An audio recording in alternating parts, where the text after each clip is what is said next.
चलिए फटाफट नजर डालते हैं 8 नवंबर के 10 जरूरी करंट अफेयर्स का। तो चलिए देखते हैं कि हाल की घटनाओं के बारे में अपनी जानकारी कितनी ताज़ा है। सबसे पहले बात ग्लोबल स्टेज पर भारत की। देखते हैं क्या कुछ हो रहा है। तो लीड इट यानी इंडस्ट्री को ग्रीन बनाने वाले ग्रुप की छठी मीटिंग कहाँ हुई थी? जी हां, नई दिल्ली में। इससे पता चलता है कि भारत क्लीन इंडस्ट्री को लेकर कितना सीरियस है। अब खेल की दुनिया से एक बड़ा सवाल, 2025 पैरा एथलेटिक्स वर्ल्ड चैंपियनशिप की मेजबानी कौन कर रहा है? सही जवाब है भारत। ये देश में पैरा स्पोर्ट्स के लिए एक बहुत बड़ी और अच्छी खबर है। चलिए अब आगे बढ़ते हैं और बात करते हैं टेक्नोलॉजी और कुछ जरूरी इंडेक्स की। विदेश जाने वाले कामगारों की मदद के लिए एक नया ई-माइग्रेट पोर्टल लॉन्च हुआ है। किस मंत्रालय ने किया?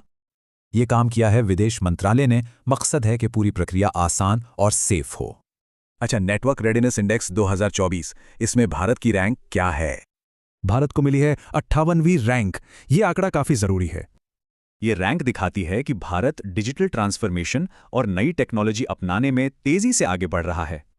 अब जरा देश से बाहर की एक बड़ी अंतर्राष्ट्रीय खबर पर नजर डालते हैं। European sky shield initiative. इसमें हाल ही में एक न्यूट्रल देश शामिल हुआ है। कौन सा है वो देश? वो देश है स्विट्जरलैंड। उनका इस पहल से जुड़ना एक बड़ा स्ट्रेटेजिक मूव माना जा रहा है। चलिए अब वापस भारत आते हैं और देश के राज्यों से जुड़ी कुछ जरूरी खबरें देखते हैं। रणथंभौर टाइगर रिजर्व, जो हाल ही में काफी चर्चा में था, ये आखिर किस राज्य में है? बिल्कुल सही, रणथंभौर भारत के सबसे फेमस नेशनल पार्क्स में से एक राजस्थान में है। अब बात करते हैं एक खूबसूरत झील और बहुत ही जरूरी वेटलैंड की। अष्टमुडी झील कहाँ है? ये खूबसूरत झील केरल में है और इसे रामसर साइट का दर्जा भी मिला हुआ है। हाल ही में कलाइग्नर कैवेनाई थिट्टम नाम की एक योजना शुरू हुई है। किस राज्य सरकार ने की है? ये योजना तमिलनाडु सरकार ने अपने नागरिकों के लिए लॉन्च की है। और आखिर में नजर डालते हैं संस्कृति और कॉमर्स की दुनिया से जुड़ी कुछ खबरों पर। यूनेस्को ने भारत के किस शहर को क्रिएटिव सिटी ऑफ गैस्ट्रोनॉमी का खिताब दिया है?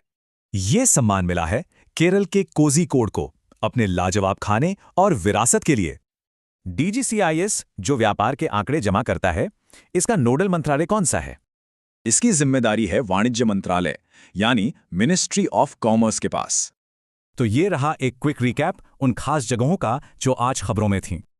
अब सवाल यह है कि इन सभी खबरों में से कौन सी सबसे ज्यादा असरदार